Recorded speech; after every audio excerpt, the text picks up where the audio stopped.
Yan ang computer box.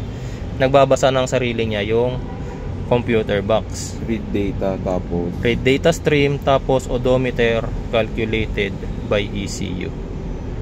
Ayan o. Okay. Ayan sir. 169,673 kilometers na po yung natakbo niya. Sarili nyo na po tong scanner sir. Kailangan ko pa po bang gamitin yung isa ko pang scanner sir o convinced na po kayo? siguro boss, Gamitin ko pa yun. Para sure tayo. Kasi Tatlong scanner na no. Papakita ko kala Sige sir. kuya po. So dahil Mitsubishi po itong ini-scan natin, check natin sir yung kanyang odometer calculated by ECU. Read data stream. Letter O. Odometer calculated by ECU.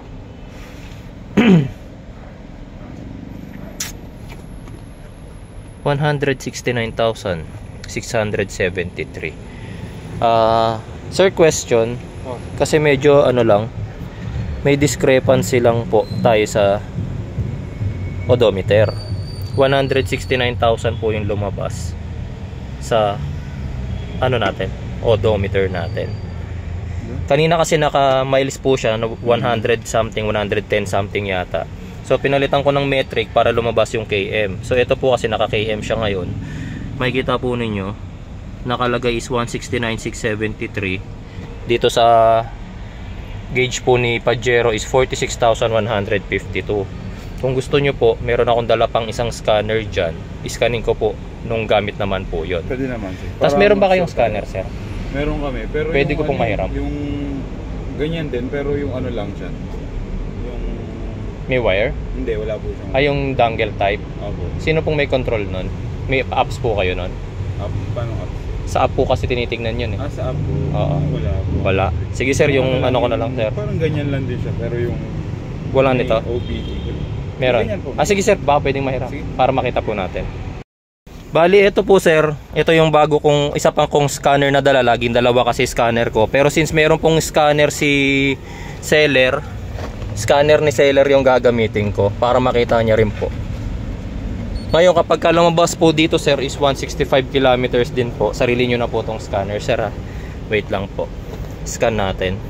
Tsaka ang napansin ko lang din kasi sir, since pure leather kasi ang upuan ni Pajero, para sa akin sir sa 40,000 hindi siya magaganto pa eh. Kasi magandang leather na ginagamit ni Pajero eh. Pati po dito. Tsaka yung pati sir yung gulong. Sa 40,000 sir kasi dapat 2017 pa rin yung gulong nito. Kaso 2022 na po siya eh. So napalitan na kaagad sa 40,000 mileage, hindi pa mapakakalbo ang Bridgestone eh. Unless ang reason ni owner kaya niya pinalitan expired na, kasi kung 2017 2024 ngayon 7 years na yung gulong niya. Pero makapal pa po yun sir, 40,000. Dahil lang natin sir matapos yung scanner nyo. So bumalik po yung error nung TPMS. So sira po yata talaga yung TPMS nito. Wait lang natin sir, matatapos na.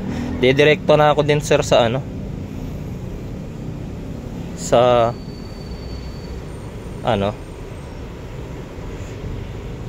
data stream. Read data stream. Odometer calculated by ECU. Okay. Sir, naka miles siya. 105,000 miles na po. Dun siya miles, pinabasa? miles pa lang siya. So kapag kina-m po natin to, magiging 116 km po. 165 nga po to. Kasi po, dun siya, paano nyo dun binabasa boss? Kasi yung dito kasi kayo nagbabasa sir eh. Saan po? Kaya mali eh. Wait lang sir Sa yung pag nireport, diba lalabas dun yung Oo sir, pero mali po kasi nun. Wala pala tong ito to, wait lang. Dali, napindot ko eh. Malamang dito kayo nagbase sa meter. Kapag meter po kasi ang pinagbasihan ninyo, read data stream. Odometer, okay. Kung makikita nyo po, 28,000 miles yan. Pag kinonvert nyo po yan sa kilometers, yan po yung lalabas, 46,000. Pero ito sir,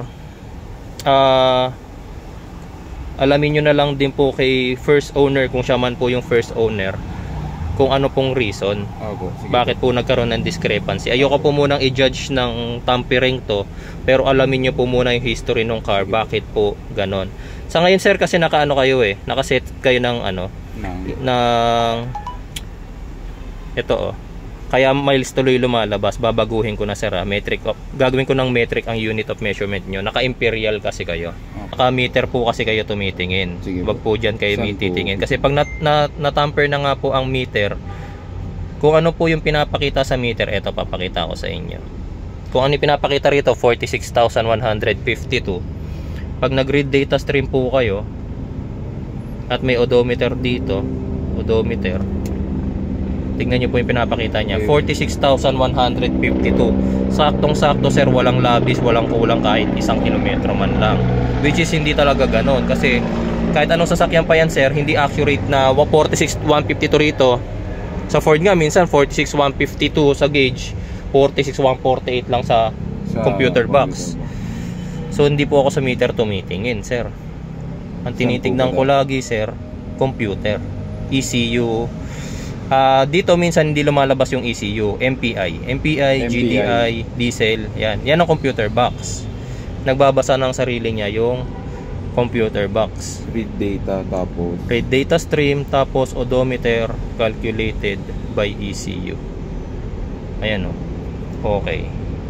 Ayan sir, 169,673 kilometers na po yung natakbo niya. Sarili nyo na po tong scanner sir. Kailangan ko pa po bang gamitin yung isa ko pang scanner sir, o convinced na po kayo? Siguro boss, gamitin ko pa yun para sure tayo. Kasi tatlong scanner na papakita ko kala sige kala sir. kuya po. Sa meter pareho din talaga ng ipapakita yan sir. Read data stream,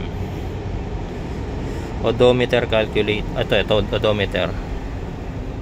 Okay sir, tingnan mo sir sa akin, basta meter ang pinag-checkan natin, 46,152, tatama po. Opo. So sasabihin tama po yung mileage. Pero kapag nga po sa ECU tayo nag-base, nag-check, doon na po tayo nagkakaroon ng discrepancy. MPI, yung kung sinasabi ko, computer box, anything, read data stream, then hahanapin po natin si odometer calculated by ECU. Okay, 169,673 po talaga sir, kilometers na po to. So eto sir, I'm not here to judge kung tampered ito. May papayo ko sir, tanongin nyo po yung mismong pinagbilhan ninyo kung ano yung history ng car. Babalik namin ito po. Sige sir, pakina lang po kasi kailangan ko rin pong i-report kay sir po. Opo, okay lang po. Wala naman pong problema. Sige sir, salamat po.